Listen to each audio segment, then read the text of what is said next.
You're listening to the 10-minute podcast challenge that will prove every place is the same.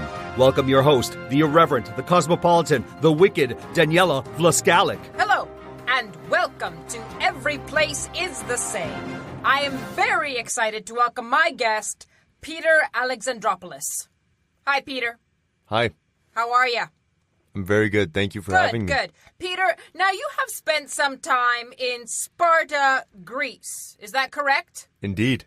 When I say I am Spartacus, what does that make you feel? You're a liar. Peter, I've been called a lot of things on Every Place Is The Same, but this is the first time I've been called a liar. Spartans call it like they see it. Tell me about Sparta, Greece. It's where my grandparents are from, born and raised. I've had the privilege of going back many times since I was a kid. What's the city feel like? Well, these days, it doesn't really feel like much. It feels like any other city in Greece, other than the history and the little bit of nightlife. It's a lot of fun. What does it look like when you're walking around Sparta? It looks like it was all built in 1972, and spliced into that is a little bit of ancient Greek architecture. Some newer buildings as well, but not many. Not many people. It's located on the Eurotas River. Indeed.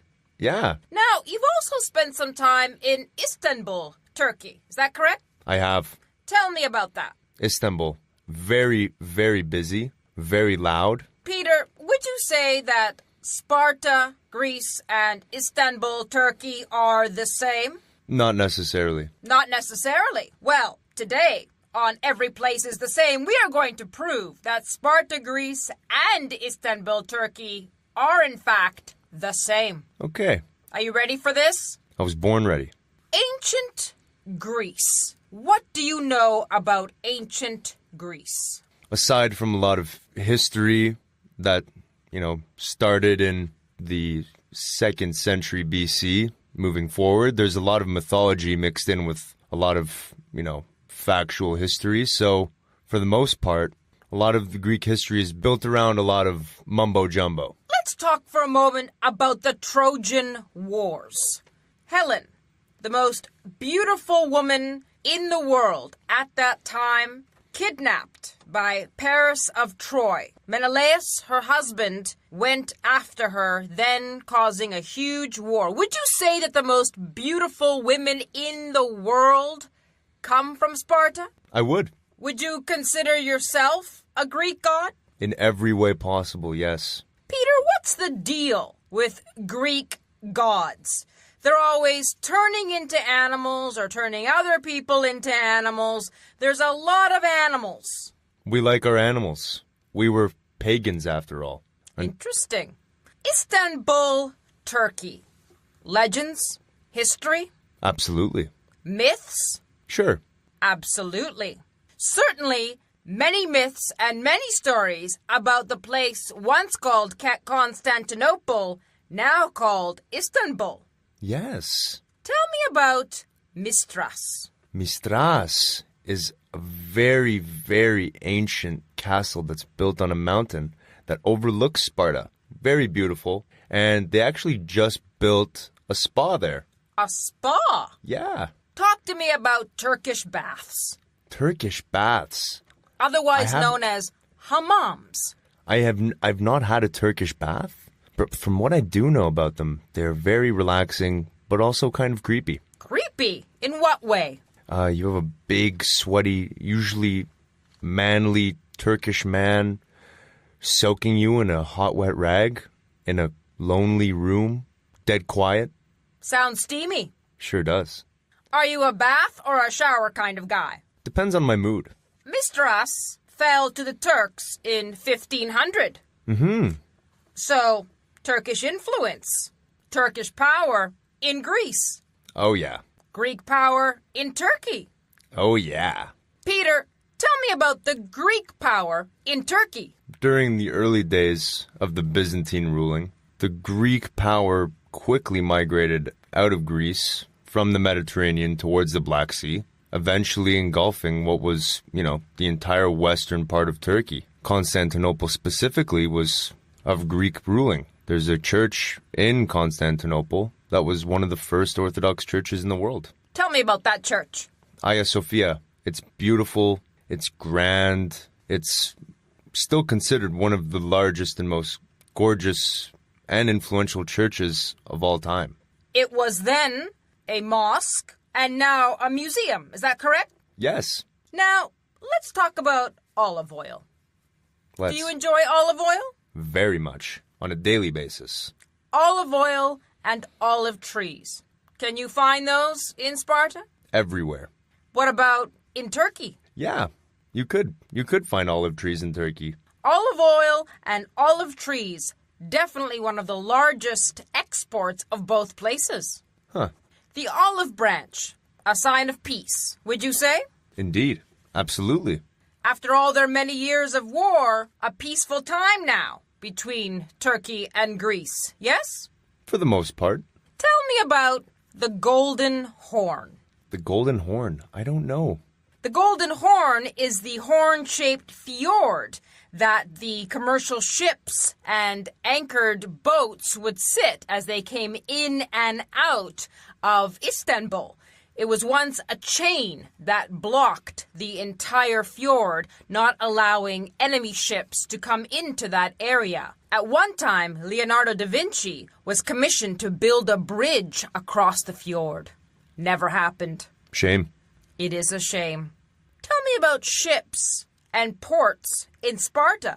Sparta is, to some extent, well, it is mainland Greece. It is not a port city, although pretty much every direction it's close to water. It's at the southern tip of the Peloponnesian province of Greece, and it's only an hour drive to the east, west, or south coast. And they say that the Spartans were quite the naval power at one time. Would you agree with that? Yes. Back when they were ruling, they had the entire southern tip. Peter, would you say the tip is an important part of every place? It's an important part of every place I know. And Interesting. current Sparta is mainland, but back in the time of their ruling, they had a really large amount of coastal property. So both places have a strong naval history. Wouldn't you agree? I would. Peter, talk to me about Turkish coffee. Talk to me about Greek coffee. Which do you enjoy? Turkish coffee, as people know it, is actually Greek coffee. It has its own name. Would the Turks agree with you on that? Of course not. Amongst other things. But Turkish coffee is in essence Greek coffee. We just... That's similar, isn't it?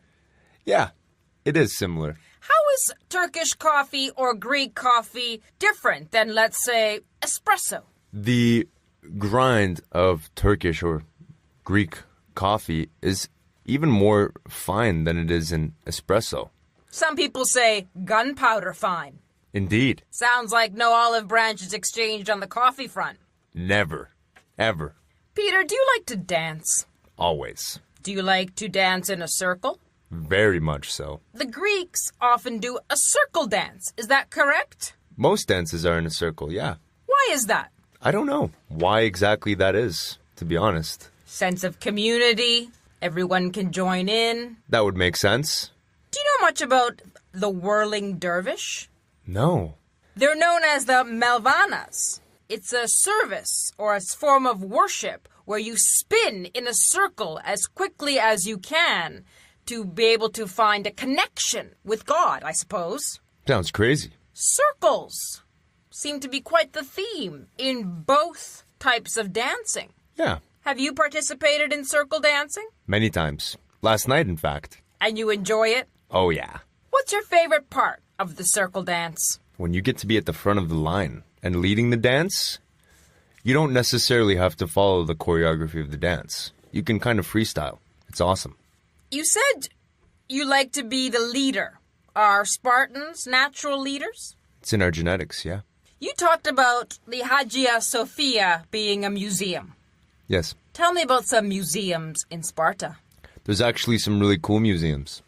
There's an ancient history museum. There's an old site. There's the Acropolis, the Spartan Acropolis, which is, the ruins of the original city of Sparta.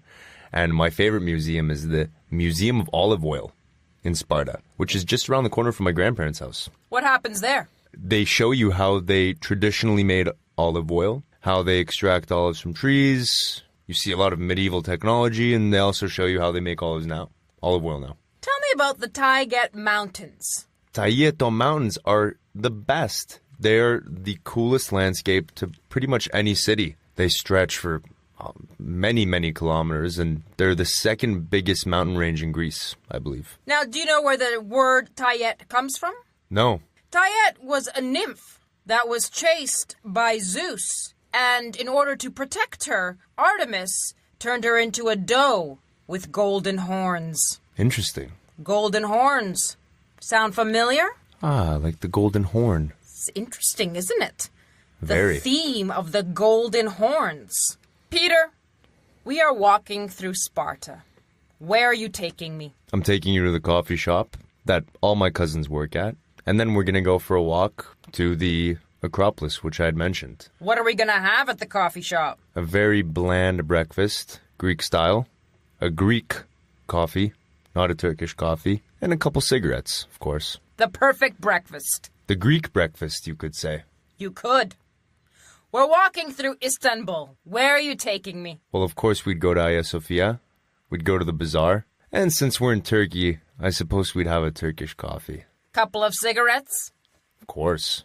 Whether you're in the mood for a coffee, Greek or Turkish, whether you just want to be free and dance in a circle with family and friends, whether you're feeling like a doe with golden horns or you want to sail into the golden horn, thank you, Peter, for helping us prove that Sparta, Greece, and Istanbul, Turkey are in fact the same. Being a Spartan, it's very hard for me to swallow certain realities. But what can I say? You've given me no other choice. Istanbul is, in fact, a lot more like Sparta than I initially thought.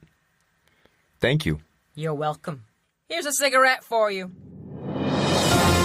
You just listened to Every Place Is The Same, hosted by Daniela Vlaskalic and directed by Marco Timpano. Leave us a 5-star review on iTunes, Stitcher, or wherever you listen. Follow us on Twitter and Instagram or join our Patreon page. Until the next time, enjoy your travels.